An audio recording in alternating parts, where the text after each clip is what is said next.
Добрый день, меня зовут Альберт Шакиров, я приветствую вас на Минбаре истории и приглашаю в новое путешествие. А посвящено оно сегодня жизненному пути великого татарского поэта Габдуллы Тукая.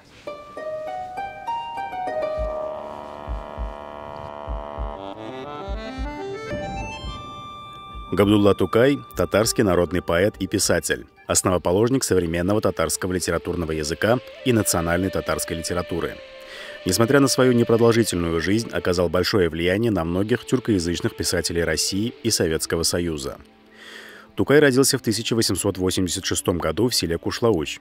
Через 5 месяцев он остался без отца, а в 4 года потерял мать. После 5 лет скитаний по селам Заказания Тукая забирают в Уральск, где, обучаясь в медресе старого друга своего отца, он начинает писать свои первые стихи. В 1907 году Тукай возвращается в Казань и быстро входит в круг татарской интеллигенции, становится знаменитым поэтом, стихи которого составляют золотой фонд татарской литературы.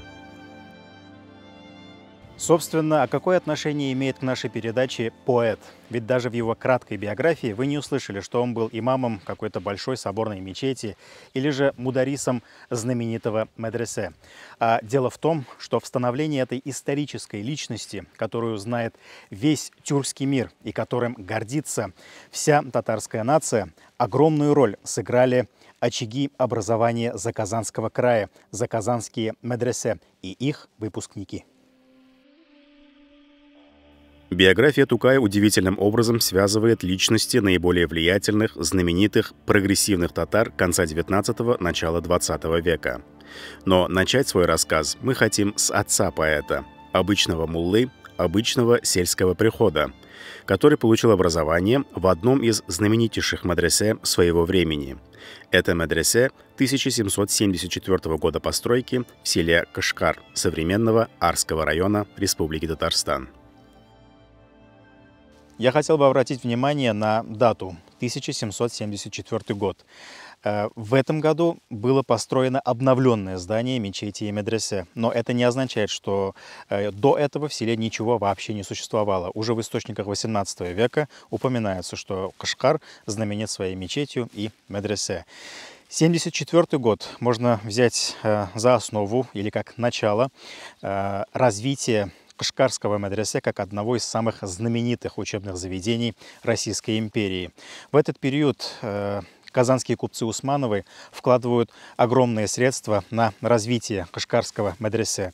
И они приглашают сюда наиболее известных и образованных богословов того времени. И из-за этого в Кашкар начинают стекаться наиболее амбициозные и голодные до знаний шакирды, которые при этом еще и являются представителями видных семей Российской империи. И здесь обучаются шакирды из Пензенской, Оренбургской, Самарской губернии, и среди них, именно здесь, в Кашкарском медресе, обучается отец великого поэта Габдуллы Тукая Мухаммад-Гариф Тукаев.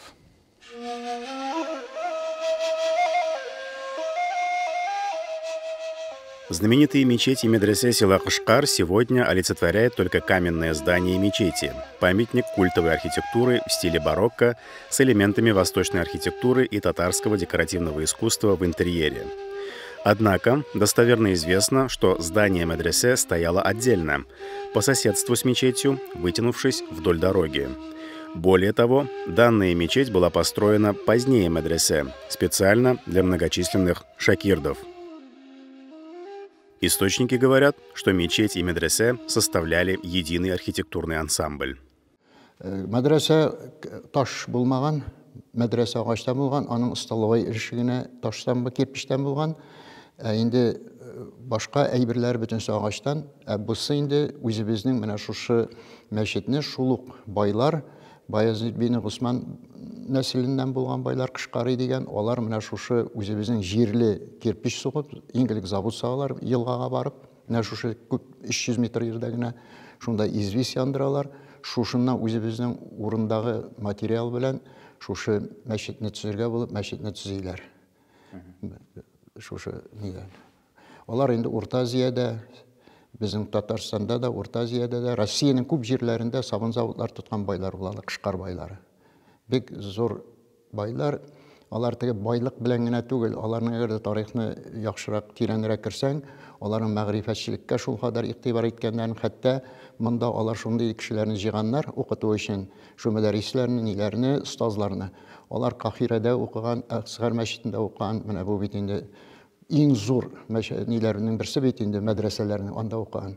Шуннан кайткан ниләрне эзләп, иң яхшыларын да сайлап шунда укыды. Алар белгәннәр нәрсәнең шушы нигезе шунда икәнен, мәгърифәтчелекнең дә, гыйлемнең дә нигезе шушы зур гыйлемле кешеләр кирәк икән.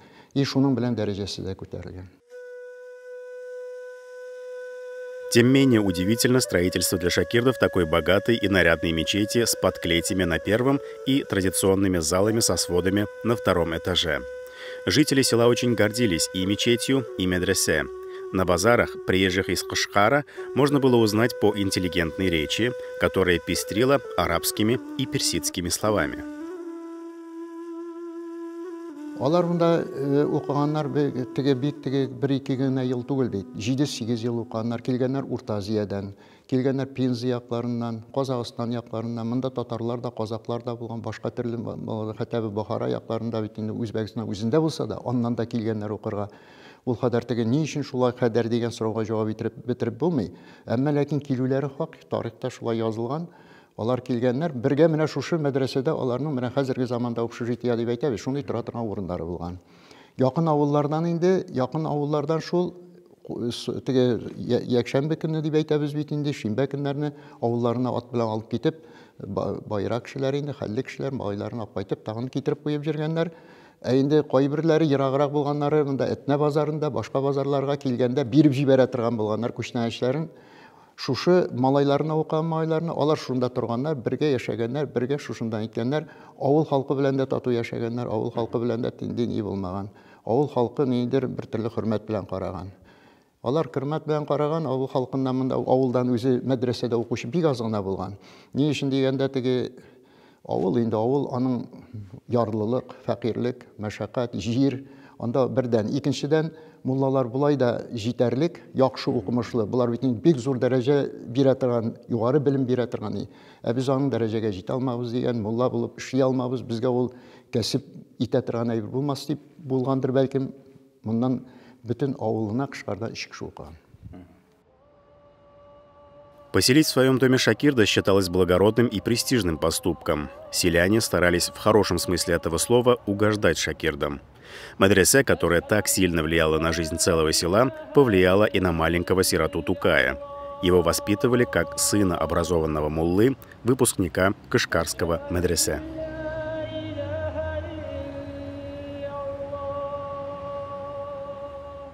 Шәһәрәддин Шәрәф булай ди аңа Тукайга. Син милли шагыйрь бит, дини хисләргә дә шул дәрәҗәдә әһәмият бирәсеңме? Тукай булай дип җавап бирә аңа. Дөньяда динсез бер милләт тә юк. Бөтен милләтләр динле булганда, без генә динсез булып кала алмабыз.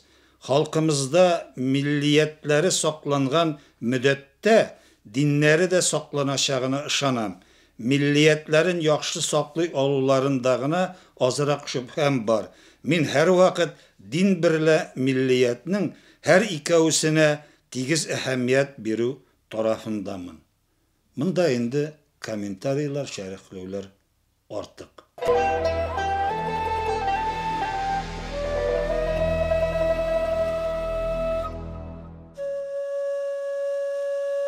Село Кушлауч Арского района Республики Татарстан. Тукай хорошо запомнил свое родное село. Здесь он, будучи совсем младенцем, простился с отцом. Здесь услышал первые молитвы. История всей семьи великого поэта неразрывно связана с историей мечети и медресе Кушлауч. Возможно, поэтому жизненный путь Тукая не раз возвращается именно сюда.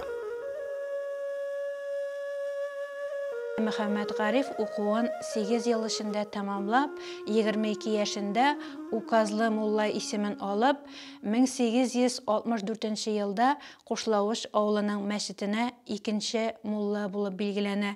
Беренче мулла булып аның әтисе Мөхәммәд Галим мулла тора.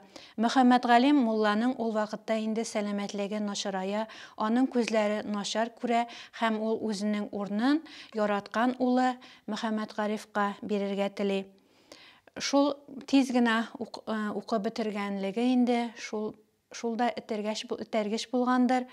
Инде әтисе инде муллалык эше аңа авырга туры килгән. Он был только имамом, получается. Известно же, что в Кушлавыч находилась еще и медресе.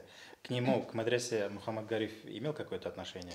Тукайның әтисе авылда мулла гына булып тормаган, әле мәдрәсәдә укытучы мөгаллим дә булган. Ул бик белемле кеше, аның бай китапханәсе булган, кулдан күчереп язу белән шөгыльләнгән. Үз заманында Бәдретдин абзый Кырлайдан кичкенә Габдулланы Кушлавычка алып кайта һәм үзе Казанга үз эшләре белән китеп бара. Шул вакытта нәни Габдулла аның улы Камалетдин белән бер ай буе Кушлавыч мәдрәсәсендә белем алган. Ул вакытта Тукайга якынча 8 яшь була.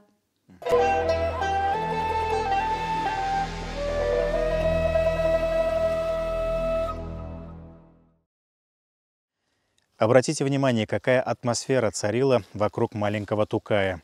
На этом видном месте села Кушлавыч в XIX веке находилась старинная деревянная мечеть. Именно в ней после окончания Кышкарского медресе Мухаммад Гариф Тукаев, отец Габдуллы Тукая, начинает служить вторым муллой. Дом Мухаммад Гарифа и дом, в котором родился Габдулла Тукай, находился буквально через дорогу. И вот эта вот местность, она тоже огорожена, и местность, где стоит на сегодняшний день бюст великого поэта. До Мухаммад Гарифа именно вот в этой деревянной мечети имамом служил отец Мухаммад Гарифа Тукаева, Мухаммад Галим. И любопытно, что дом Мухаммад Галима Тукаева находится буквально в 30 метрах справа от мечети.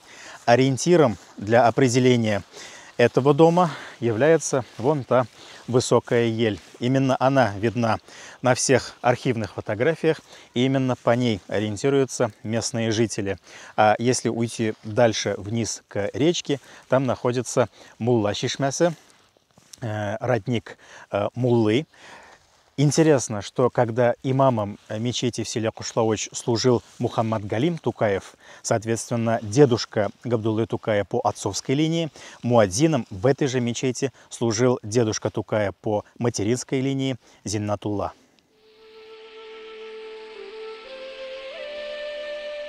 После смерти матери в 4-летнем возрасте Тукай остается на попечении деда Зиннатуллы, который к этому времени стал имамом в селе Училе. Тукай прожил в селе Кушлавыч всего лишь первые 3 года своей жизни. Его первая медресе и первая мечеть находятся не здесь, но здесь располагается его дом-музей и корни его одиночества, нужды, о которых он так проникновенно будет писать в будущем. Бу истәлек Дәүләт Сафин дигән кешенең ул заманда педагогика институтында доцент булып та эшләгән, Чыгыш аның Күлбай Морасы авылыннан. Менә ул бер вакыт Тукай янына Болгар номерларына килү хакында искә алып, булай ди. Шагыйрь әле урыныннан кузгалмаган иде. Ул кешегә ишетелмәс итеп кенә Вәз-Зуха сүрәсенең ахырындагы ятимне каһәрләмә, хәерчелекне буш итмә дигән мәгънәгә якын сүзләрне татарча, гарәпчә сүзләр белән катыштырып, нәрсәдер иҗат белән шөгыльләнә, яисә кабатлый иҗат иткәннәрне кабатлый иде ди. Әлбәттә, без аның бу сүрә аятларының Нәсихәт исемле шигырендә урын алганын беләбез. Менә булай ди ул 2 генә юлда. Ихтияҗың гарыз итеп килсә теләнче капкаңа, каты сүзләр белән инсаниятын син таптама. Бу инде бая әйтелгән Коръән аятларын шәрехләп, интерпретацияләп бирүгә бер мисал булып тора. Buna mesela Yuvanış şiirinde Tukay Kur'an'daki La teyessu diyen ayetini kullana. Ul bula yangırıy Yuvanış şiiri. Mağrifet izle bar eli odaştım dip yığılı kurme. Gilim için istavar eli.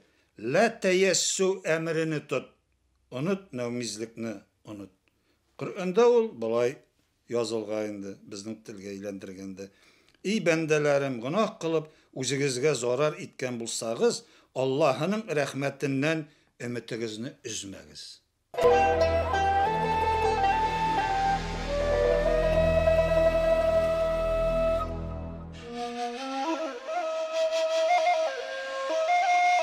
После нескольких лет скитаний от семьи к семье, успевшего пожить даже в Казани, 6-летнего Тукая привозят в село Новый Кырлай Арского района. Ныне это развитое село, центр туризма, в котором находятся основные музейные объекты, связанные с Тукаем. Это и сам музей, и реконструированное домохозяйство, которое приютило сироту. А что же увидел здесь маленький Тукай? В то время Кырлай был маленькой деревушкой. А у нас центром просвещения была деревня Кышкар. Вот именно там крупная медресе была. А здесь маленькая деревня была, но в Кырлай было медресе. Там обучались и девушки, и мальчики. Девушек обучала Абыстай, а мальчиков хальфа, хабри хальфа называли его. Воспоминания современников Тукая, они пишут, что Тукай был очень талантливым шакирдом. Он до этого не умел писать, не умел читать. Вот, а ему сначала было очень трудно, первые месяцы, а потом он действительно из-за своего таланта и старательности он даже обогнал старших шакирдов. И начал обучать их еще, как хальфа. Хальфа, когда у него времени не было, ему трудных учеников, трудных шакирдов говорил, что вот с этими надо заниматься. У Тукая получалось. Представить облик татарского села XIX века можно по хозяйству Сарды-Абзы и соседскому купеческому дому. Остальной Кырлай того времени хранится на старых фотографиях, картинах, этюдах художников. То самое первое медресе Тукая, старинную деревянную мечеть, тоже можно увидеть лишь на рисунках. Нынешнюю соборную мечеть и мечеть, которую посещал маленький Тукай, разделяют целых 100 лет. Кішкене генә медресе бинасы булган. Шушы бинада инде Абдулла Тукай, Абдурахман мулланың хатыны Абыстайга йөреп, хәреф танырга өйрәнгән медресәдә.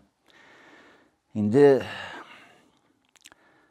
Абдулла Тукай заманында безнең бу мәчет булмаган инде.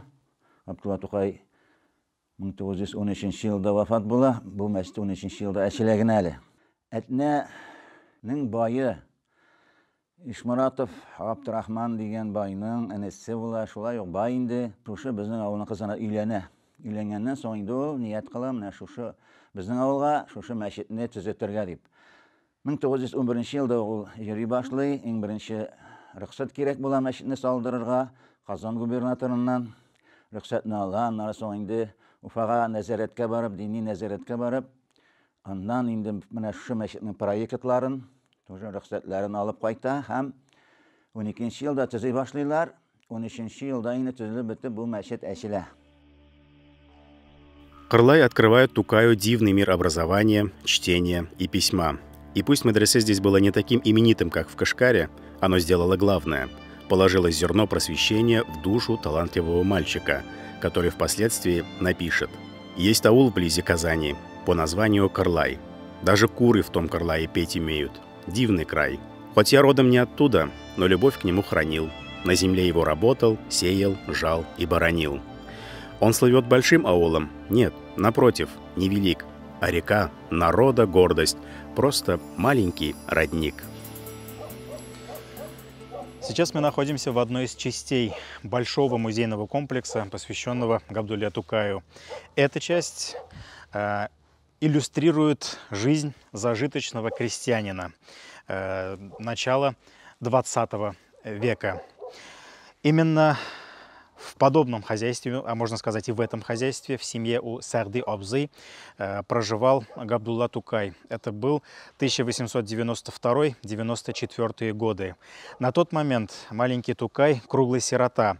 И даже его дедушка Зиннатулла Хазрат не смог содержать своего внука. Он переживал, что он его не прокормит, поэтому он навел справки и отправил внука на содержание в семью Сарды Обзы. Несмотря на налаженную жизнь, на достаток, у Сарды Обзы тогда еще не было своего сына, поэтому он с удовольствием, с радостью принял сироту в свою семью. И Тукай эти годы, эти дни своей жизни в селе Новый Кырлай вспоминает с особой теплотой. Именно здесь он впервые наелся, как он говорит, именно здесь он наелся хлебом и деревенской сметаной и катыком, во-первых. Во-вторых, именно здесь, по его словам, у него открылись глаза на мир. Обратите внимание, Зиннатулла Хазрат – образованный человек, на которого смотрит весь приход. Человек, который закончил такое знаменитое кашкарское медресе, но даже у него не хватало средств на то, чтобы содержать собственного внука. Одна из причин кроется в том, что у него кроме внука еще было 6 своих детей. Вторая причина кроется в том, что на тот период в этих краях разгорелась очень большая засуха и был неурожай. И вот даже священнослужители иногда в ту эпоху испытывали очень серьезные затруднения. Не все крестьяне и ремесленники могли похвастать таким крепким хозяйством, как Сарды Обзы. В конце 19 столетия с ухудшением экономического положения многие татары из Казани были вынуждены переезжать в другие города, в том числе и Уральск. Выходцами из Казани были и тетя Тукая по отцу Газиза с ее мужем Галиаскаром, чей дом в 1894 году Тукая привезли из Кырлая и отдали его в медресе старого друга отца, выпускника Кашкарского медресе Мутыгуллы Тухфатуллина. Монда инде иң элек безнең күз алдына Мутыгулла хәзрәт килеп баса. Гәрчә инде ул Кырлайда да аның хәлфәләре була, ләкин ана иң зур йогынты ясаган шәхес ул әлбәттә Мутыгулла хәзрәт. Мутыгулла хәзрәт заманында Тукайның әтисе белән Кашкар мәдрәсәсендә бергә укыганнар. Ул аны истәлекләрендә яза. Һәм җаекта әле ул теге дини яктан гына да түгел, шигырь төзелеше турындагы система, ягъни гарәпләрдә булган гарус системасын башлап Мутыгулла хәзрәт аңа төшендерә. Ул аңарга ничек итеп бер хатында истәлегендә ул яза, мин аңарга ди, Абдулла, син күбрәк тәҗнисләр кулланып язарга тырыш дип киңәшләр бирә идем ди. Тәҗнис ягъни ул стилистик фигураларны аңлата торган термин, гарәп шигърияте да инде. Шулай булгач, ул әлбәттә инде ул дини яктан да аңарга мөмкин кадәр белемне бирергә тырышкан, һәм инде Тукай ныклап иҗат эше белән шөгыльләнә башлагач, аның ана шулай шигърияткә, шигырь язуга, кирип китәргә, формалашырга, андагы ысулларны яхшылап үзләштерү өчен дә зур ярдәм иткән устазларның берсе. Среди шакирдов медресе Мутыгия был силен интерес к литературе, поэзии. В доме хозяина медресе Мутыгуллы Хазрата звучали музыка, пение. Именно в медресе Мутыгия, в семье имам-хатыба Красной мечети Мутыгуллы Тухватуллина, Тукай раскрывается как поэт, формируется как личность. Он возвращается в Казань как буря и молниеносно становится в один ряд с великими. Да, Тукай смелый, прогрессивный поэт, но его поэзия до сих пор подсказывает нам старый, праведный путь к вечной жизни. Возвращайся, душа моя, к Творцу ты, в светлое. Был молодым, сам не ведал, теперь вижу высшее. О, друзья, мои родные, передайте же слова. Пусть читают над могилой, чтоб все поняли сполна. Как считался я безбожным, обвинений пруд пруди, но Коран мой не в мечети, а горит всегда в груди.